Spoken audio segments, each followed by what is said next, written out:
ये बेसिकली एक non lab based course है जिसमें बेसिकली थ्योरी और केस स्टडीज़ पे ये मुश्तमिल है। इसके क्रेडिट आवर्स 3 हैं, मतलब इसके लैब सेशन जो है वो नहीं है, लेकिन हम लोग कोर्स के अंदर ही कुछ केस स्टडीज़ और एग्जांपल्स जो है वो डिस्कस करेंगे। कोर्स बेसिकली इसका स्ट्रक्चर हम लोग देखते हैं। तो बेसिकली आप इससे पहले डेटाबेस मैनेजमेंट सिस्टम्स या डेटा मैनेजमेंट के कोर्सेज जो है वो पढ़ चुके होते हैं। तो फिर आपको डेटा वेयर हाउसिंग पढ़ाया जाता है, जिसमें बेसिकली फिर आप एडवांस कंसेप्ट जो है वो पढ़ते हैं। हम लोग भी इसी तरह से इसको कवर करेंगे, और इसमें आपके कुछ जो कॉन्सेप्ट्स हैं डेटाबेस मैनेजमेंट सिस्टम्स के या डेटाबेस सिस्टम्स के, तो वो भी यहाँ पे इस्तेमाल होंगे। कुछ टर्मिनोलॉजीज़, कुछ आपने ऑलरेडी जो बेसिकली चीज़ें कवर की हैं उनका यहाँ पे बेसिकली थोड़ा बहुत दोबारा इस्तेमाल होगा। डेटा वेयरहाउसिंग का कोर्स जो है ये डेटाबेस मैनेजमेंट सिस्टम्स या डेटाबेस सिस्टम्स से थोड़ा आगे का कोर्स है, क्योंकि डेटाबेस मैनेजमेंट सिस्टम्स या डेटाबेस सिस्टम्स में आप सिर्फ डेटा जो है वो ऑर्गेनाइज करते हैं, उसको एफिशिएंटली स्टोर करते हैं और फिर उसको क्यूरीज की मदद से एफिशिएंटली फास्टर तरीके से आप उसको रिट्रीव करते हैं। तो मतलब डेटा जो है वो एफिशिएंटली आपका स्टोर हो और क्विकली जो है अकॉर्डिंग टू योर नीड्स आपकी क्यूरी के मुताबिक वो रिट्रीव हो, तो वो बेसिकली डेटाबेस सिस्टम में आप कवर करते हैं। डेटा वेयर हाउसिंग में आप क्या करते हैं, इसमें बेसिकली आप फिर थोड़ा बहुत डेटा का स्टोर बनाना शुरू कर देते हैं। वेयर हाउस का मतलब है स्टोर, जहाँ पे बेसिकली आप डिफरेंट टाइप का डेटा रखते हैं, और ये डेटा जो आपका ऑपरेशनल डेटाबेस है यानी रिलेशनल जो आपने रखा हुआ है, आप किसी ऑर्गेनाइजेशन के लिए आपने बनाया है, तो उससे डिफरेंट होता है, क्योंकि वहाँ पे आपका day to day data database में रखा जाता है। इसमें बेसिकली हिस्टोरिकल डेटा होता है डेटा वेयर हाउस में, यानी जो डेटा अब इस्तेमाल में नहीं है, प्रीवियसली डेटाबेस से आपने निकाला है, वो फिर आप डेटा वेयर हाउस में रखते हैं। जिस तरह आप अपने इस्तेमाल की चीज़ घर में, आपको ये एग्जांपल देख लें, तो कोई चीज़ जो आप लॉन्ग टर्म के लिए इस्तेमाल नहीं करते, वो फिर आप उसको स्टोर में कहीं रख देते हैं, और जब आप उसको ज़रूरत हो दोबारा आप उसको निकाल के यूज़ कर सकते हैं। जबकि वो चीज़ें जो आपके नॉर्मल इस्तेमाल में होती हैं, वो बेसिकली आप लोग अपने साथ ही रखते हैं। So this is actually the difference between a database system and a data warehousing system, where a data warehousing system is based on historical data, जबकि डेटाबेस सिस्टम जो है वो आपका करंट डेटा पे मुश्तमिल होता है, जिसमें आपका डेटा अभी ऑर्गेनाइजेशन में यूज़ हो रहा होता है, डे टू डे उसका इस्तेमाल हो रहा होता है। और डेटा वेयर हाउस में हिस्टोरिकल ओल्ड पास्ट डेटा जो है वो आपके पास आप रखते हैं। अच्छा, कोर्स आउटलाइन में हम लोग डिफरेंट चीज़ें कवर करेंगे, और इसको हम लोग केस स्टडीज़ की मदद से भी देखेंगे। ऑर्गेनाइजेशंस कैसे डेटा वेयर हाउस बनाती हैं, कैसे उसको इम्प्लीमेंट करती हैं। आपके जहन में ये सवाल आना चाहिए कि डेटाबेस तो हम लोग पढ़ते हैं डेटा स्टोर और रिट्रीव करने के लिए, तो फिर बेसिकली डेटा वेयर हाउसिंग का कोर्स हम क्यों पढ़ते हैं। तो actually this course is to teach you how to design and implement a data warehouse. Data warehouse होता क्या है, ये कैसे बनता है, और कैसे इम्प्लीमेंट होता है, कैसे डिज़ाइन किया जाता है, और फिर इसको कैसे इस्तेमाल किया जाता है। सबसे बड़ी जो बात है वो है इसके इस्तेमाल या यूज़ एप्लीकेशंस पे, कि डेटा वेयर हाउस जो है उसका इस्तेमाल आप डिसीजन मेकिंग के लिए करते हैं। डिसीजन फॉर एग्जांपल, आपका पास डेटा है पिछले साल का, लेट्स से आपको यूनिवर्सिटी की मैं मिसाल देता चलूँ कि आपकी यूनिवर्सिटी ने लास्ट ईयर बीएस और एमएस पीएचडी के एडमिशन किए थे 2019 में, और वो डेटा आप निकाल के लाते हैं डेटा वेयर हाउस से, और देखते हैं कि कौन से सब्जेक्ट्स में ज़्यादा आपने एडमिशन्स किए, कौन से सब्जेक्ट्स में एडमिशन्स कम हुए, और फिर इस तरह से आप करंट एडमिशन्स जो आप प्लान कर रहे हैं उसके लिए बेहतरीन स्ट्रेटजी बना सकते हैं। तो डेटा वेयर हाउस के बेस पे हम फैसले कर सकते हैं, पास डेटा होता है, और इसके ऊपर हम लोग फिर डिसीजन मेकिंग कर सकते हैं कि आगे हमने क्या करना है। ये जो पुराना हमारा डेटा था, इससे हमें ये नतीजा मिला है। अब आगे के लिए सोचना है कि आगे हमने क्या करना है। तो ये डेटा वेयरहाउस होता पुराना डेटा है, ओल्ड डेटा होता है, लेकिन इसका इस्तेमाल फ्यूचर डिसीजन मेकिंग के लिए होता है। इससे आपको अपने फ्यूचर के लाया है अमल, फ्यूचर की प्लानिंग के मुतालिक जो है मालूमात मिल सकती हैं। सबसे पहले हम लोग इसमें कवर करेंगे introduction to business context for data warehousing. Data warehouse business के कौन से कॉन्टेक्स्ट में इस्तेमाल किया जाता है। फिर हमारे पास डिसीजन सपोर्ट सिस्टम या डीएसएस जो होते हैं, डीएसएस को हम लोग देखेंगे कि डिसीजन सपोर्ट सिस्टम, जिस तरह मैंने आपको कहा कि डेटा वेयर हाउस का इस्तेमाल डिसीजन मेकिंग के लिए होता है, डेटाबेस सिस्टम्स का इस्तेमाल ऑर्गेनाइजेशन के डे टू डे एक्टिविटीज चलाने के लिए होता है। तो इसको डिफरेंट तरीके से देखना ज़रूरी है। अच्छा, features and architectures of data warehouse, जिस तरह मैंने आपको बताया कि इस कोर्स में बेसिकली डेटा वेयर हाउस के क्या फीचर्स होते हैं, कैसे डिफरेंट होता है, और इसके आर्किटेक्चर क्या होता है, कैसे बनता है। फिर हम इसको कंपेयर करेंगे ऑपरेशनल डेटाबेस डिज़ाइन से। आपको मैंने आज के लेक्चर में भी थोड़ा सा ओवरव्यू दे दिया कि डेटाबेस से डेटा वेयर हाउस का डिफरेंस क्या होता है। और O L T P, O L A P, ये basically O L T P online online transaction processing, ये आगे पूरा एक चैप्टर है। तो इस वक्त आप लोग सिर्फ इतना ही समझ लें कि ऑनलाइन ट्रांजैक्शन प्रोसेसिंग, ये आपका जो day to day database system होता है उसको ऑनलाइन ट्रांजैक्शन प्रोसेसिंग सिस्टम या ओ एल टी पी कहा जाता है। OLAP जो है online analytical processing, analytical processing में फिर आप डिसीजन मेकिंग करते हो, यानी डेटा वेयर हाउस से मिल। तो एक OLTP हो गया डेटाबेस से मुतालिक, और OLAP या OLAP हो गया डेटा वेयर हाउसिंग से मुतालिक। फिर हमारे पास डिफरेंट किस्में हैं इसकी, लाइक रोल ऐप है, मॉल ऐप है, और इस तरह के डिफरेंट किस्में हम इसकी देखेंगे। डेटा वेयर हाउसिंग में डेटा कैसे मॉडल होता है, मॉडल का मतलब है कि आप कैसे इनिशियली इसको प्लान करते हो, कैसे इसको वहाँ पे जो है रखते हो।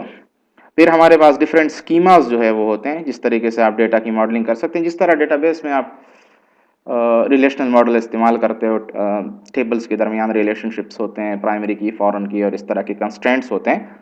तो यहाँ पे हमारे पास स्कीमा जो है स्टार और स्नोफ्लेक, क्यूब्स, और ये चीज़ें यहाँ पे इस्तेमाल हो सकती हैं। फिर हम लोग देखेंगे कि मेटा डेटा का क्या इस्तेमाल है डेटा वेयर हाउस के अंदर। आपको पता है कि मेटा डेटा वो डेटा होता है जो कि बेसिकली डेफिनीशन होती है बाकी डेटा की। फॉर एग्जांपल, हमारे पास अगर एक टेबल है स्टूडेंट का, और उसमें let's say you have column called name, तो स्टूडेंट नेम क्या होगा, it will be a string, this will be a text. तो इसका मेटा डेटा, आप इसका साइज डिफाइन कर सकते हो कि फॉर एग्जांपल ये 20 कैरेक्टर्स होगा या 30 कैरेक्टर्स होगा। इसका डेटा टाइप आप बता सकते हो, उसकी आप लिमिट बता सकते हो, इसके एक्सेप्टेबल जो क्राइटेरिया है वो आप डिफाइन कर सकते हो। तो ये सारी चीज़ें हमारे पास मेटा डेटा में आती हैं। अच्छा, फिर हमारे पास डेटा बेस से डेटा वेयर हाउस में डेटा ले जाने के लिए डेटा सोर्स से, जिसको डेटाबेस भी कहा जाता है यूजुअली, बाकी सोर्सेज से भी हम डेटा ला सकते हैं, उस प्रोसेस को कहा जाता है ETL, एक्सट्रैक्ट ट्रांसफॉर्म लोड। ये एक पूरा प्रोसेस है जिसके जरिए हम लोग फिर क्या करते हैं, डेटाबेस से या बाकी डेटा सोर्सेज से डेटा वेयर हाउस में डेटा लाते हैं, और फिर वहाँ पे उस पर डिसीजन मेकिंग या एनालिसिस उसकी कर सकते हैं। इसी तरह कुछ टूल्स और पैकेजेस का भी यहाँ पे जिक्र होगा जो कि बेसिकली यूज हो सकते हैं for data warehousing, although practically हम इसको ज़्यादा नहीं देखेंगे। बुक्स जो हमारे पास रेफरेंस मटेरियल हैं, तो data warehousing fundamentals by Paulraj Ponniah, तो ये बेसिकली आपके साथ ऑलरेडी शेयर किया गया है। Data warehousing fundamentals for IT professionals, जो भी एडिशन आपको मिलता है, लेकिन हमारे पास यहाँ पे जो है it's actually available. The next book is actually Data Warehousing Toolkit, the Definitive Guide. तो ये दोनों हमारे पास बेसिकली यहाँ पे मौजूद हैं, और आपके साथ शेयर भी किए गए हैं ऑलरेडी। तो इसके PDF वर्जन जो है वो आपके साथ शेयर किए गए हैं। तो आप इसको as a reference, as a study material जो है वो यूज़ कर सकते हैं। So hope you will find this book and this course very interesting because it is अगर देखा जाए तो कंप्यूटर साइंस में जो कोर कोर्सेज होते हैं इसके अलावा ये इस तरह के कोर्सेज यूजुअली इलेक्टिव्स में आते हैं। इलेक्टिव्स का मतलब ये होता है कि आपके पास चॉइस होती है कि बेसिकली आप किस चीज़ में स्पेशलाइजेशन करना चाहते हैं। तो जो लोग database, data mining, data warehousing इस तरह के फील्ड में जाना चाहते हैं, उनकी आजकल बहुत ज़्यादा डिमांड है। डेटा वेयर हाउसिंग और डेटा माइनिंग ऐसी फील्ड्स हैं जिसमें आप डेटाबेस से डेटा निकाल के उसको एनालाइज कर सकते हो, उस पर डिफरेंट टेक्निक्स अप्लाई करके डिसीजन मेकिंग कर सकते हो। तो इनकी प्रोफेशनल्स की आजकल बहुत ज़्यादा डिमांड है। तो that is why data warehousing and दूसरा लफ्ज़ मैंने डेटा माइनिंग यूज़ किया। डेटा माइनिंग में फिर आप डेटा एनालाइज करते हो। डेटा वेयर हाउस में तो आप डेटा का वेयर हाउस बनाते हो, जबकि डेटा माइनिंग में उसको एनालाइज भी करते हो। तो this is actually these are two related subjects, और इनकी बहुत ज़्यादा आजकल डिमांड है। बहुत ज़्यादा प्रोफेशनल्स जो हैं इनके चाहिए होते हैं, क्योंकि हर ऑर्गेनाइजेशन में, हर बिजनेस के अंदर आपका आजकल जो है वो डेटा होता है, और डेटा के बेस पे वो डिसीजन मेकिंग करते हैं या उसको एनालाइज करके उससे फ्यूचर के लिए अपना लाया है अमल या स्ट्रेटजी जो है वो मुरतब करते हैं। So this first book is data warehouse, in fact this one, data warehousing fundamentals for IT professionals, Balraj Ponniah. इसको अगर आप लो, this is from Wiley incorporated, second edition 2010। Data warehouse का चैप्टर 1 अगर आप लोग देखें तो मतलब बहुत ही एक अच्छे तरीके से आपको ये बताता है कि डेटाबेस सिस्टम से आप डेटा वेयर हाउसिंग पे कैसे ट्रांसफॉर्म होते हो। इसी तरह बिल्डिंग ब्लॉक्स आपको बता रहा होता है कि डेटा वेयर हाउस जो है वो बुनियादी तौर पे क्या है, उसकी बिल्डिंग ब्लॉक्स या कंपोनेंट्स क्या हैं।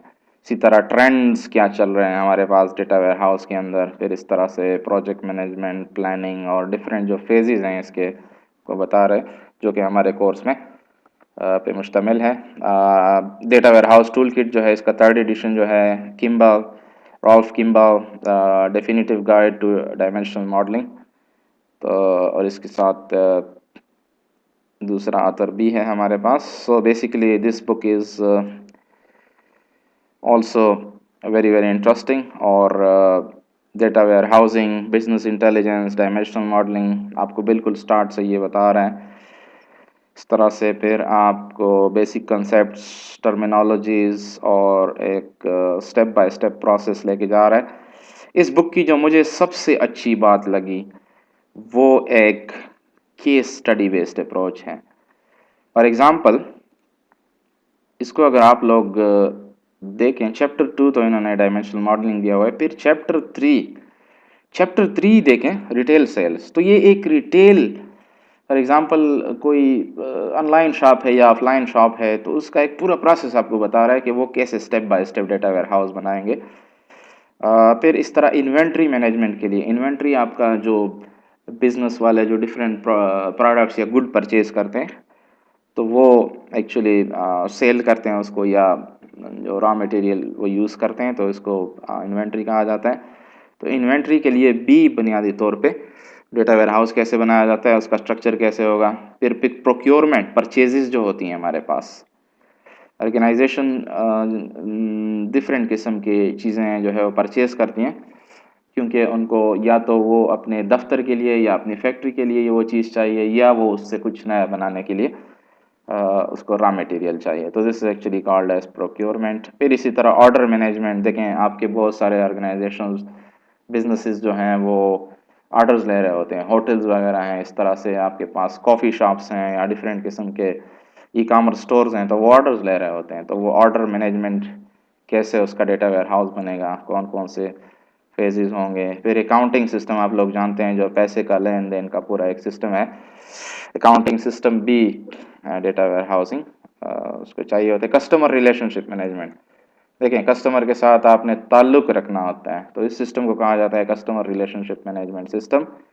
ये एक पूरा सॉफ्टवेयर होता है, या यूजुअली डेटाबेस में इसका डेटा रखा जाता है। तो उसके लिए कैसे हम लोग बनाते हैं डेटा वेयर हाउस, ये चैप्टर 8 में है। HR, ह्यूमन रिसोर्स देखें, आपके एम्प्लॉयज़ जो हैं, मुलाजमीन जो हैं, तो वो ह्यूमन रिसोर्स भी डेटाबेस में उसका डेटा होता है, उसकी तनख्वाह कितनी है, उसका ग्रेड क्या है, उसका काम क्या है, बाकी अलाउंसेस वगैरह, कौन से ब्रांच में काम कर रहा है, तो ये ह्यूमन रिसोर्सेज। इसी तरह फाइनेंशियल सर्विसेज हैं, टेलीकम्युनिकेशंस आपके जो चल रहे हैं, टेलीफोन या मोबाइल कंपनीज जो हैं, ट्रांसपोर्टेशन सिस्टम आपके, एजुकेशन, ये देखें आपके अपने ऑर्गेनाइजेशन से रिलेटेड जो है यूनिवर्सिटी केस स्टडी उन्होंने यहाँ पे लिया हुआ है कि बेसिकली कैसे इसका डेटा वेयर हाउस जो है बन सकता है। हेल्थ केयर, हॉस्पिटल्स, क्लिनिक्स वगैरह, और insurance company and many many other. तो ये बेसिकली जो दूसरी बुक है हमारे पास, that is actually data warehouse tool kit, और ये बेसिकली एक बहुत ही ज़बरदस्त स्टेप बाय स्टेप अप्रोच के साथ आपको with examples, with case studies जो है वो बताता है कि कैसे एक डेटा वेयर हाउसेस डिफरेंट जो हमारे पास सेक्टर्स हैं वो उसमें कैसे बनाए जाएंगे और कौन कौन से स्टेप्स होंगे with examples. So hope this will give you an idea about the scope of the course, what this course is, और इसका basically कहाँ पे इस्तेमाल होगा. Hopefully you will have an idea of this. Thank you.